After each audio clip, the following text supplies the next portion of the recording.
Tinju Naga Penggetar Langit. Bagian 51. Ningqiu, ambil lagi 40 pedang, 25 busur panah, 15 tombak dan 20 campuran di luar ketiga jenis yang aku katakan tadi. Dan ingat, semuanya adalah senjata roh kelas kuning, kata manajer emas setelah Ningqiu menyerahkan pil-pil pesanan Feng Yuan. Dengan cepat Ningqiu menuju lantai bawah pavilion Jingwu. Ia tidak mau Feng Yuan merasa pelayanannya tidak memuaskan, sehingga pavilion Jingwu memecatnya. Belum lagi ia melihat dinding di sebelah Feng Yuan yang hancur, dan Ningqiu berspekulasi bahwa pemuda tampan itu adalah tuan muda pemarah serta arogan, walaupun sebelumnya ia tampak ramah saat berbicara dengannya. Setelah Ningqiu pergi, manajer Ma tersenyum menatap Feng Yuan dan berkata, "Apakah tuan muda sudah memiliki rencana kemana akan menjual lotus putih itu?" Selidik manajer Ma yang masih tertarik dengan tanaman herbal langka tersebut. Feng Yuan mengerutkan keningnya. "Ups, tuan muda jangan berpikir aneh-aneh. Orang tua ini hanya menyarankan tuan muda untuk menjualnya ke pavilion Jingwu di ibu kota Kekaisaran Jingxi. Dan kebetulan besok akan diadakan lelang di sana. Tuan muda pasti tahu, di sana pasti berkumpul para bangsawan, utusan klan besar dan sebagainya." Setelah manajer Ma, karena ia tahu Feng Yuan tidak nyaman saat ditanyakan mengenai lotus putih itu. Feng Yuan juga berpikir itu adalah kesempatan yang bagus. Namun masalahnya adalah waktu liburan yang diberikan oleh Kepala Akademi Kekaisaran sangat terbatas. Dan bila ia pergi ke ibu kota Kekaisaran Jingxi, maka dipastikan ia akan terlambat kembali ke Akademi Kekaisaran. Dan guru pelataran dalam yang menjadi guru pembimbing pasti akan memarahinya. Manajer Ma melihat Feng Yuan yang ragu-ragu mengambil keputusan. Tetapi ia yakin Feng Yuan sebenarnya ingin ke sana.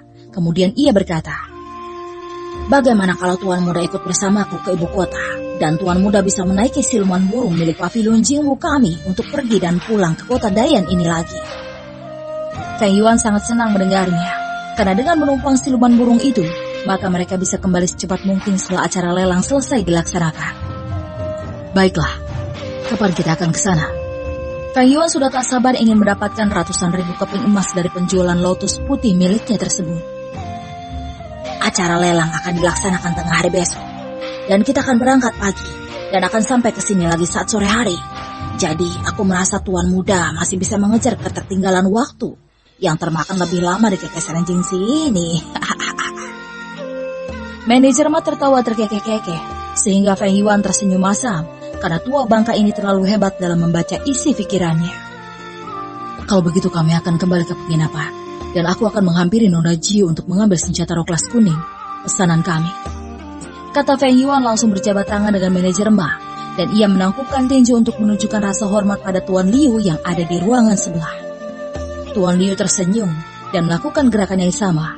Dia tetap bersikap hormat, walaupun basis kultivasi Feng Yuan lebih rendah darinya, karena sudah biasa orang-orang di kalangan rakyat biasa yang menaruh hormat pada kalangan bangsawan atau klan besar. Manajer Ma ingin berjabat tangan dengan Xiao Yu. Ia langsung terbius dengan kecantikannya. Namun manajer Ma harus kecewa, karena Xiao Yu malah menangkupkan tinju sebelum meninggalkan ruangan itu. "An-er sayang, cepat kemari, layani aku," seru manajer Ma. Dan tiba-tiba gadis cantik muncul dari ruangan Tuan Liu yang geleng-geleng kepala melihat tingkah pria sepuh yang sebaya dengannya itu. "Mari kita lanjutkan ronde yang tertunda tadi," boda manajer Ma yang suasana hatinya sedang ceria tersebut, karena berhasil melakukan transaksi besar malam ini. Ningqiu ingin menuju ke ruangan manajer Ma, tetapi tiba-tiba ia bertemu Feng Yuan dan Xiao Yu yang ingin turun ke lantai bawah pavilion Jingwu tersebut. "Tuan muda dan nona muda," sapa Ningqiu sembari menangkupkan tinju untuk menunjukkan rasa hormat pada keduanya. Feng Yuan dan Xiao Yu melakukan gerakan yang sama. Keduanya tetap menaruh hormat, walaupun Ningqiu bukanlah ahli bela diri, sehingga wanita cantik tersebut sangat takjub pada dua murid yang menurutnya berasal dari klan besar tersebut. Padahal biasanya para tuan muda itu bersikap sombong dan arogan. Hanya segelintir saja yang baik seperti yang ditunjukkan oleh Feng Yuan dan Xiao Yu. "Kami ingin menjumpaimu ke bawah. Ternyata Nona Jiu akan kemari juga," sahut Feng Yuan dengan senyum hangat yang menggetarkan hati Ningqiu. "Ini adalah senjata roh kelas kuning yang tuan muda inginkan." Ningjiu langsung mengeluarkan senjata-senjata tersebut dari cincin dimensi milik pavilion Jingwu yang ada di tangannya. Feng Yuan hanya menjentikan jarinya, dan senjata-senjata itu langsung menghilang seketika. Ini untukmu, dan jangan katakan pada kakek legen mesum itu, karena kami tidak memberi bonus untuknya, kata Feng Yuan sembari memberikan 100 keping emas padanya. Jangan masuk ke ruangannya, karena tua bangka itu sedang berkuda-kudaan di sana. Tetapi kalau kamu ingin bergabung juga, ya silakan. Canda Feng Yuan, tetapi Xiao Yu langsung melotot menatapnya. Cih, tua bangka menjijikan itu akan menangis panjang malam. Sela Xiao Yu, dan Feng Yuan teringat saat meninggalkan ruangan manajer Ma, Xiao Yu sepertinya menjentikan jarinya. Mungkinkah kamu? Feng Yuan menebak kalau Xiao Yu menggunakan jarum Qi atau energi spiritual es dan melakukan teknik akupuntur yin rembulan pada manajer Ma. Kamu kejam sekali, you are. Katanya lagi sembari membayangkan manajer Ma akan merasa dunia seperti hancur saja. Tidak! Apa yang terjadi pada bulu tampanku? Kenapa dia seperti mati suri? Teriak manajer Ma dari ruangannya, sehingga Fei Yuan geleng-geleng kepala. Sebagai sesama lelaki, ia turut berlangsung kawah, sedangkan Xiao Yu tersenyum lebar mendengarnya. Ningjiu masih mematung, karena tidak menyangka akan mendapatkan 100 keping emas dari tuan muda tampan tersebut. Padahal ia hanya berharap mendapatkan beberapa puluh perak saja dari mereka, namun yang datang malah sebesar 100 bulan gaji bulanannya. Karena upah minimum 1 bulan di kota Dayan adalah 1 keping emas. Dia berbalik badan untuk mengucapkan terima kasih pada Feng Yuan dan Xiao Yu. Tetapi pemuda tampan dan pemudi cantik itu sudah menghilang dari pandangannya. Terima kasih tuan muda dan nona muda, kata Ningjiu, walaupun tidak melihat mereka lagi. Dan ia berniat untuk segera mengundurkan diri dari pavilion Jingwu, kemudian kembali ke rumah orang tuanya untuk membuka usaha sendiri di desanya nanti. Apakah ada yang ingin kamu beli, Yor? Tanya Feng Yuan saat keduanya berada di lantai bawah. Kita masih memiliki 4.900 keping emas dari hadiah Patriark Hanbo tadi loh. Katanya lagi, padahal penatua pertama klan Han tidak jauh dari mereka. Aku belanja saat kita kembali ke kota Jing nanti. Saut Xiao Yu seolah-olah mereka benar-benar tinggal di ibu kota kekaisaran Jingzi saja. Sehingga penatua pertama terkejut mendengarnya. Namun ia masih tidak percaya begitu saja dan terus mengikuti keduanya hingga kembali ke penginapan rubah ekor 9. Dua orang ini aneh sekali, gerutu penatua pertama. Karena mereka malah menginap di penginapan sederhana, makan jagung bakar dari pedagang kecil. Namun melakukan transaksi besar saat memasuki pavilion Jingwu. Sehingga penatua pertama klan Han tersebut tidak mengerti dengan pola pikir keduanya. Ia dibuat pusing karena tidak bisa mengorek rahasia mereka. Kenapa kita berdiri di depan penginapan ini, Bu? Tanya Han Ruyan keherana, karena mereka sudah berdiri di sana sejak pagi-pagi buta sekali. Kita menunggu seseorang, sahut Han Yun yang kini gelisah. Apakah Fei Yuan dan Xiao Yu sebenarnya membohongi mereka? Karena tidak mungkin tuan muda seperti mereka akan menginap di penginapan sesederhana ini. Wajah Han Yun langsung cerah saat melihat Feng Yuan dan Xiao Yu keluar dari penginapan. Sedangkan Han Ruyan langsung melompat memeluk Xiao Yu. Kakak cantik, kita bertemu lagi. Han Ruyan sangat senang sekali. Pagi Nenek Chou, Bibi Yun. Sapa Fei Yuan sembari menangkupkan tinju untuk menunjukkan rasa hormat pada keduanya. Begitu juga dengan Xiao Yu yang melakukan gerakan sama. Nenek Chou dan Han Yun menangkupkan tinju juga. Keduanya memperhatikan Feng Yuan yang sedang berbisik pada Xiao Jian. Entah apa yang mereka diskusikan. Tapi Xiao Jian tampak menganggukkan kepalanya dan ia terlihat menaruh hormat pada Feng Yuan. Nenek Chou dan Bibi Yun, seru Feng Yuan menoleh pada keduanya. Paman Jian akan membawa kalian lebih dulu meninggalkan kota Daya. Dan kami akan menyusul nanti, karena ada urusan penting yang harus kami lakukan lebih dulu. Tidak apa-apa, pergi bersama siapa saja tidak masalah kok. Saut Han Yun memperhatikan Xiao Jian yang tampak seusia dengannya, Namun tingkat kultivasinya lebih tinggi dari Feng Yuan dan Xiaoyu, sehingga Han Yun yakin mereka pasti baik-baik saja saat bersama Xiao Jia nanti. Baiklah, kita akan berangkat lebih dulu. Takutnya ada mata-mata klien Han yang mengikuti kita. Kata Xiao Jian mengajak Nenek Chou dan Han Yun meninggalkan halaman penginapan rubah ekor 9 tersebut. Han Yun segera menggendong Han Ruyan dan berpisah dengan Feng Yuan serta Xiaoyu yang pergi ke arah pavilion Jingwu. Tak berselang lama, Feng Yuan dan Xiaoyu sampai di halaman pavilion Jingwu. Di sana telah menunggu manajer Ma yang duduk di atas siluman elang yang setara dengan ranah alam inti jiwa. Tuan muda dan nona muda, sapa manajer Ma, tetapi wajahnya tampak tidak bersemangat, seperti sedang sakit saja. Padahal ia adalah seorang alkemis dan tidak sulit seharusnya mengobati penyakitnya. Pagi manajer Ma, sapa Feng Yuan juga dan berpikir, apakah serangan jarum ki dari Xiaoyu itu bisa diobati lagi? Makanya manajer Ma tampak tidak memiliki gairah hidup saja. Seutas senyum terlihat di sudut bibir Xiaoyu, sehingga Feng Yuan menghela nafas panjang sembari naik ke punggung siluman elang yang akan membawa mereka ke kota Jing, ibu kota kekaisaran Jingxi. Manajer Ma segera menarik nafas dalam-dalam dan melupakan nasib sial yang ia derita. Dia kemudian bercerita tentang alkimia dengan Feng Yuan yang langsung tertarik dengan topik pembicaraan itu. Sedangkan Xiaoyu memilih berkultivasi. Terakhir kali aku membuat pil, malah selalu gagal dan sekalinya berhasil. Kayaknya syukuran kepalan tangan. Bagaimana coba cara menelannya? Takutnya malah tersangkut di kerongkongan. Kata Feng Yuan memberitahu pengalamannya saat belajar membuat pil penempaan tubuh. Tuhan muda hebat sekali. Padahal aku butuh 3 bulan untuk membuat pil pertamaku. Namun bedanya, pil buatanku langsung bisa dikonsumsi. Manajer Ma tertawa, sedangkan Feng Yuan hanya tersenyum masam. Kenapa tuan muda gagal dalam membentukkan pil? Padahal kemurnian pilnya sudah sesuai. Itu karena tuan muda tidak menggunakan teknik jiwa dalam proses pembentukan pil tersebut. Kata manajer Ma mengkoreksi kesalahan yang dilakukan Feng Yuan. Feng Yuan akhirnya mengerti, dan ini sama seperti yang dikatakan oleh dia yang cantik dari pavilion pil yang mengkoreksi kesalahannya. Berarti aku harus memasuki perpustakaan untuk membeli gulungan ilmu bela diri tentang teknik jiwa. Manajer Ma tersenyum dan berkata, anggap saja ini hadiah pertemanan kita. Aku akan mengajari tuan muda tentang teknik jiwa. Feng Yuan sangat senang mendengarnya dan langsung mengikuti arahan manajer Ma, serta mempraktekkan teknik jiwa tersebut.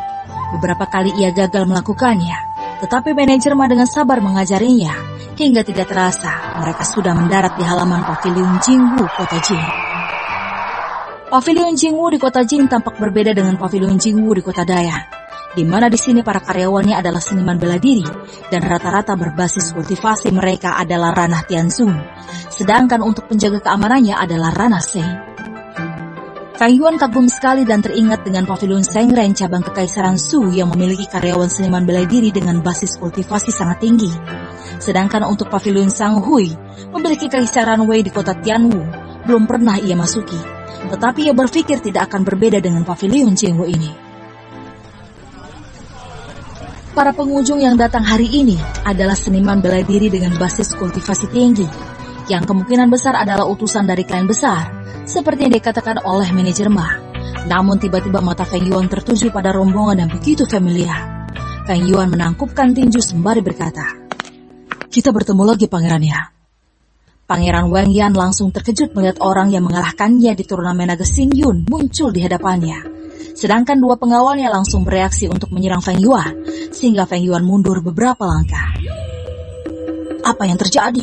Apakah ada yang menyerang pangerannya? Berani sekali dia, padahal cuma ranah perempuan tubuh, tapi mau melawan pengawal pangeran yang berada di ranah immortal. Para pengunjung langsung memperhatikan keributan kecil tersebut, sedangkan Feng Yuan mengerutkan keningnya karena tak menyangka kedua pengawal itu langsung bertindak keras, padahal ia cuma menyapa Pangeran Wang Yan saja. Hentikan Paman Yi dan Paman Or, dia adalah juara 1 turnamen naga Xing Yun. Setelah Pangeran Wang Yan, sehingga para pengunjung terkejut mendengarnya, karena tidak menyangka murid Akademi Kekaisaran Wei datang ke kota Jing. Pangeran Wang Yan tersenyum menatap Feng Yuan dan berkata, apakah saudari Feng datang untuk lotus putih berusia jutaan tahun itu juga? Feng Yuan tersenyum mendengarnya dan berkata, "Pangeran Yan pasti telah menyadari apa tujuanku kemari. Baiklah, sampai jumpa di dalam pavilion Jingwu," kata Pangeran Wang Yan sembari menepuk pundak Feng Yuan. Ia menebar senyum pada Xiao Yu yang diam saja di sebelah manajer Ma, yang terkejut ternyata Feng Yuan adalah juara 1 turnamen naga Xingyu yang baru dilakukan beberapa waktu yang lalu. "Semoga Pangeran Yan beruntung dalam lelang nanti," kata Feng Yuan sembari mendekati Xiao Yu dan manajer Ma. "Kemanakah kita menyerahkan barang lelang ini?" tanyanya pada manajer Ma yang senyum-senyum menatap Feng Yuan. Ikuti aku dan tunjukkan plakat emas tuan muda nanti pada penjaga ranah Sen itu, dan sisanya serahkan padaku, sahut manajer Ma. Wang Yi keheranan kenapa Pangeran Wang Yan tampak menaruh hormat pada pemuda yang memiliki basis kultivasi sama dengannya itu, sehingga ia berkata, "Dari mana ia mengetahui informasi kalau pavilion Jingwu akan mengadakan lelang lotus putih, Pangeran Yan?" "Dia datang bukan untuk membeli lotus putih itu, tetapi lotus putih itu adalah miliknya dan dia ingin melelangnya," sahut Pangeran Wang Yan. Ia menduga lotus putih itu didapatkan oleh Feng Yuan di alam rahasia Heido, karena banyak peserta turnamen naga Xingyu yang mendapatkan tanaman herbal bernilai jual tinggi dari sana. Wang Yi menganggukkan kepala dan tidak bertanya lebih jauh lagi, karena tugas pokoknya adalah menjaga keamanan Pangeran Wang Yan, mengingat ada banyak ahli bela diri yang berdatangan ke pavilion Jingwu saat ini. Saat melihat plakat emas yang ditunjukkan oleh Feng Yuan, para penjaga dengan basis kultivasi ranah Sen di pintu masuk pavilion Jingwu langsung membolehkan Feng Yuan dan Xiao Yu masuk. Mereka tidak menanyakan dari manakah ia berasal atau identitasnya, karena plakat emas itu saja sudah cukup untuk membuktikan bahwa ia adalah pelanggan VVIP pavilion Jingwu. Manajer Ma kemudian membawa Feng Yuan dan Xiao Yu menuju ruangan bagian penyerahan barang lelang. "Saudara Ma, lama tidak bertemu," sapa kepala bagian pelelangan barang pavilion Jingwu begitu manajer Ma memasuki ruangannya. "Apa yang membuatmu datang kemari? Apakah pavilion Jingwu cabang Kota Daya memiliki barang unik untuk dilelang?" tanyanya lagi dengan senyum lebar. Manajer Ma langsung berjabat tangan dengannya dan berkata, Apakah saudara Jinglong tidak mendapatkan informasi lebih detail dari pemimpin pavilion Jingwu bahwa lotus putih yang akan menjadi barang utama dalam lelang ini berasal dari pavilion Jingwu cabang Kota Daya? Manajer Ma menyombongkan dirinya. Walaupun ia tidak mendapatkan keuntungan dalam lelang ini, tetapi bonus tahunan untuk pavilion Jingwu cabang Kota Dayan pasti akan naik karena berjasa membawa barang yang sangat berharga untuk dilelang. Jinglong tersenyum masam dan berkata, "Saudara Ma pasti sudah tahu kalau pavilion Jingwu kita merahasiakan identitas pelanggan, sehingga yang ku tahu akan ada pelanggan yang membawa lotus putih, dan tidak kusangka barang itu berasal dari pavilion Jingwu cabang Kota Daya." Manajer Ma menatap Feng Yuan yang langsung mengeluarkan lotus putih dan menyerahkan pada Jinglong. Benar-benar lotus putih yang telah berusia jutaan tahun. Gumam Jinglong memperhatikan lotus putih. "Kalau tuan muda ingin membeli barang lelang nanti, tinggal angkat tangan saja dan biayanya akan dipotong dari penjualan lotus putih ini. Namun kami hanya bisa memberikan Anda mengambil barang yang totalnya 100.000 keping emas saja," kata Jinglong pada Feng Yuan. Mana tahu ia tertarik dengan barang lelang yang ditawarkan oleh pavilion Jingwu. Feng Yuan menangkupkan tinju dan berkata, "Baiklah, terima kasih Tuan Long. Kalau ada barang lelang yang menarik perhatianku atau istriku, maka kami akan ikut penawaran nanti." Jinglong tersenyum dan berkata, "Kalau begitu Tuan Muda dan Nona Muda, silakan menuju ruangan tempat lelang diadakan. Sedangkan manajer Ma dan aku akan melakukan persiapan untuk memulai acara lelang." Feng Yuan dan Xiao Yu menangkupkan tinju untuk menunjukkan rasa hormat, kemudian meninggalkan ruangan kepala bagian lelang tersebut. Berkat arahan dari karyawan pavilion Jingwu, Feng Yuan dan Xiao Yu akhirnya memasuki ruang acara lelang diadakan. Ruangan itu telah dipadati oleh pelanggan dan di bagian depan dekat panggung lelang diadakan telah dipadati pelanggan VIP, sedangkan bagian belakang adalah pelanggan biasa. "Silakan Tuan Muda dan Nona Muda duduk di sana," seru karyawan pavilion Jingwu menunjuk tempat duduk di barisan ketiga dekat panggung lelang dan masih termasuk tempat duduk pelanggan VVIP. "Terima kasih," sahut Feng Yuan sembari menangkupkan tinju untuk menunjukkan rasa hormat, sehingga para pengunjung yang duduk di kursi belakang takjub melihatnya karena tidak menyangka tuan muda dari klan besar akan bersikap hormat begitu. Pangeran Wang Yan yang duduk di bagian paling depan menoleh ke belakang Feng Yuan dan langsung melambaikan tangan padanya, sehingga para pengunjung terkejut melihatnya. Sedangkan yang lainnya hanya berbisik-bisik dan membeberkan informasi kalau Feng Yuan beserta wanita cantik di sebelahnya itu adalah juara turnamen naga Xingyun yang berasal dari Kekaisaran Wei. Utusan dari klan besar keheranan, bagaimana mungkin Feng Yuan dan Xiao Yu begitu berani memasuki wilayah musuh Kekaisaran Wei? Karena status kedua kekaisaran saat ini sedang berperang, walaupun dalam beberapa tahun terakhir tidak terjadi bentrokan di sepanjang perbatasan. Pangeran Wang Yan tersenyum melihat semua pengunjung membicarakan tentang Feng Yuan, sehingga tidak ada lagi yang membicarakan tentang dirinya, karena ia merasa tidak nyaman menjadi sumber pembicaraan para pengunjung yang sejak tadi memasuki ruangan ini. Sial, kenapa Pangeran Yan menoleh ke belakang sih?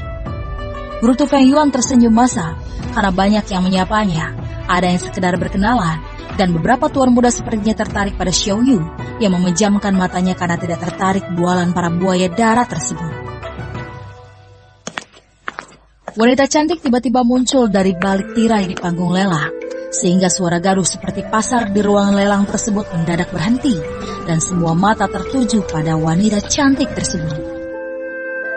Hai semuanya. Wanita cantik itu melambaikan tangan, sehingga para makhluk berkaki tiga langsung bersorak-sorai. Gausu yang cantik ini akan membantu acara lelang lagi. Dan hari ini adalah lelang yang paling istimewa, karena kita kedatangan tamu spesial. Gaoshu meniupkan telapak tangannya, dan tiba-tiba kupu-kupu berbagai warna muncul, karena ia memiliki roh bela diri kupu-kupu surgawi. Kemudian, kupu-kupu tersebut terbang ke arah Pangeran Wang Yan. Tamu istimewa kita adalah Pangeran Yan, lelaki tertampan kedua di ruangan ini. Seru Gaoshu, sehingga para pengunjung terkejut mendengarnya. Sedangkan Pangeran Wang Yan tidak peduli dengan candaannya itu, walaupun kedua pengawalnya tampak melotot menatap Gaoshu. Berani sekali Nodasu mengatakan Pangeran Yan tertampan kedua. Betul, memang apakah ada lelaki tampan lainnya di sini? Apakah itu tuan muda dari klan He atau klan Wang? Para pengunjung menebak-nebak siapa yang paling tampan di antara para tuan muda dari klan besar di Kekaisaran Jingxi tersebut. Tamu istimewa lainnya adalah pria paling tampan dan paling cantik yang merupakan murid akademi kekaisaran terkuat di benua Xingyun, Tuan Muda Feng Yuan dan Nona Xiao Yu, kata Gaoshu lagi sembari meniupkan kupu-kupu ke arah keduanya, sehingga semua pengunjung pavilion Jingwu tersebut mengetahui identitas mereka. Padahal pavilion Jingwu selalu merahasiakan identitas pelanggan mereka. Namun kali ini, Gaoshu yang terkenal suka ceplas-ceplos tersebut membocorkan identitas Feng Yuan dan Xiao Yu, sehingga pemimpin pavilion Jingwu mengerutkan keningnya, karena ia pasti akan dimarahi oleh kaisar setelah acara lelang ini selesai, apabila Pangeran Wang Yan mengadu pada kaisar. Bukankah itu klan Xiao adalah klan kecil di dekat perbatasan kota Dayan? Bisik para pengunjung yang mengenali klan Xiao. Aku mendengar klan Xiao sedang ditekan oleh pavilion Sanghui. Makanya mungkin klan Xiao mengutus mereka untuk membeli sumber daya kekaisaran Jingxi kita. Xiao Yu tampak tak nyaman mendengar pembicaraan mereka itu. Sedangkan Pangeran Wang Yan tidak menyangka Kekaisaran Wei akan bertindak begitu pada klan Xiao. Padahal klan Xiao telah menyumbangkan murid yang berbakat tinggi dan diincar oleh sekte-sekte besar dari benua tengah. Dia curiga Kekaisaran Wei takut Feng Yuan dan Xiao Yu akan mengalahkan ketenaran para pangeran di sana, sehingga mereka takut klan Xiao bangkit dan menggantikan entitas klan Wei yang selama ini menjadi pondasi utama Kekaisaran Wei. Hal ini pernah terjadi pada klan Wangnya yang menyiapkan murid berbakat tinggi dari klan Liang dan memaksa klan itu menjadi klan kecil. Padahal dulunya hampir mengimbangi kekuatan klan Wang. Baiklah semua, Gaoshu akan mengeluarkan barang lelang pertama. Gaoshu menjentikan jarinya sehingga muncul pedang roh kelas bumi. Pedang ini ditempa oleh ahli pandai besi terbaik di Kekaisaran Qing dan dinamakan dengan pedang semilir, dan cocok digunakan oleh ahli bela diri dengan roh bela diri bertipe angin. Gaoshu akan membuka harga 1.000 keping emas. 5.000 keping emas, seru tuan muda Hemi. 7.000 keping emas, sahut Pangeran Wang Ya. Hemi mendengus dan langsung duduk di kursinya, karena dia tidak mau bersaing dengan Pangeran Wengya. Semua orang pasti tahu, sangat merepotkan bila berurusan dengan keluarga kekaisaran. Feng Yuan merasa itu murah sekali, dan teringat kalau Xiaolong, kakak iparnya, memiliki roh bela diri bertipe angin, sehingga terlintas dalam benaknya untuk ikut meramaikan penawaran ini. Namun ia melihat situasi dulu, apakah masih ada yang berani menawar harga lebih tinggi dari tawaran Pangeran Wengya. Bersambung.